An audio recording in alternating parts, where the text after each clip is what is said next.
Gold पे बात करने के लिए हमारे साथ महेंद्र लुनिया साहब हैं, विघ्नहर्ता गोल्ड के। लुनिया जी, बहुत स्वागत है आपका। गोल्ड ने एक बार फिर से छलांग लगाई है।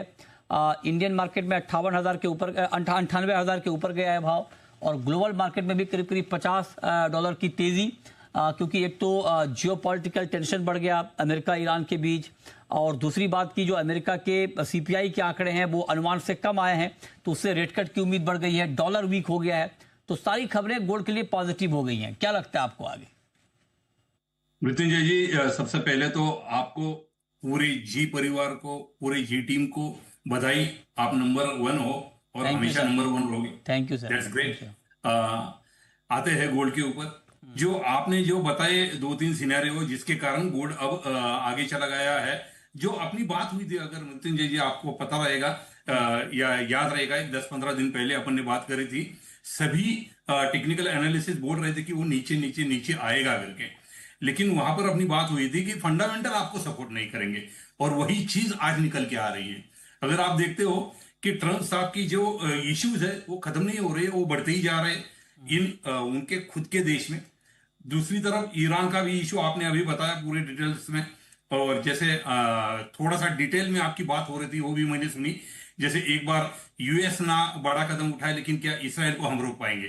तो ये अगर चीजें देखते हो तो यस, इसका प्रीमियम लगना ही था गोल्ड के ऊपर, और इसी कारण मैं ये आपको कह रहा था कि भाई इसके नीचे नहीं लगता मुझे कि इतना गोल्ड नीचे आएगा, और वही देखने को मिल रहा है। और आज हाँ के दौर में यही कहूंगा मैं आपको हाँ, कि बहुत जल्द आपको 1 लाख रुपए का रेट देखने को मिल सकता है अभी। बिल्कुल बिल्कुल। तो कहे कि 1 लाख का लेवल बहुत जल्द दिख जाएगा। 1 लाख में हालांकि बहुत दूरी है भी नहीं 1 लाख से।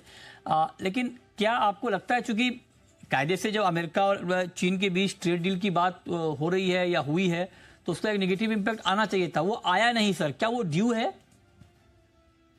मुझे नहीं लगता कि ड्यू है, क्योंकि वो ऑलरेडी सेट हो चुका है या प्रीमियम लग चुका है। लेकिन ये जो ये नई चीज हुई है ईरान के बारे में की, उसका थोड़ा सा इम्पैक्ट आया हुआ है। अगर आपने अभी देखा रहेगा, तकरीबन तकरीबन $50 की वहां पर से मूवमेंट आ गई है, और ये थोड़ी सी और बढ़ेगी।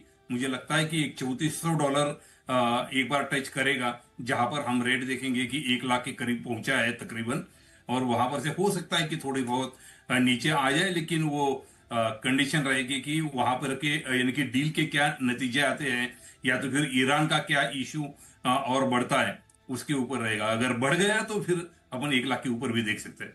ओके, ठीक है। अगर आप कह रहे हैं कि ये बढ़ गया तो 1 लाख के ऊपर भी देख सकते हैं। चांदी पर खरे जी, आपका व्यू? चांदी पे अगर देखा जाए तो वो इंट्राडे के लिहाज से एक बिकवाली का ट्रेड है। यहाँ पे भी हमने अभी बिकवाली का ट्रेड रिकमेंड किया है। 1,06,200 के आसपास इसमें बिकवाली करनी है। इंट्राडे का टारगेट रहेगा 1,04,000 का, और स्टॉप लॉस है 1,07,100 रुपए का। चांदी पर लुनिया जी, क्विकली सर आपका व्यू? चांदी में मैं लॉन्गर टर्म की यानी कि 1-1.5-2 महीने की बात करूंगा। वहां पर क्या आप लोगों को 1,10,000 से 1,15,000 का रेट दिखेगा, दिखेगा, जरूर दिखेगा, क्योंकि उसका कारण भी है, डिमांड बढ़ती जा रही है। ओके, ठीक है। बहुत शुक्रिया लुनिया जी आपका, शुक्रिया खरे जी आपका भी जुड़ने के लिए और बताने के लिए कि आज मार्केट की चाल आगे होगी क्या। छोटा सा ब्रेक के बाद भी खबरें जारी हैं। नमस्कार।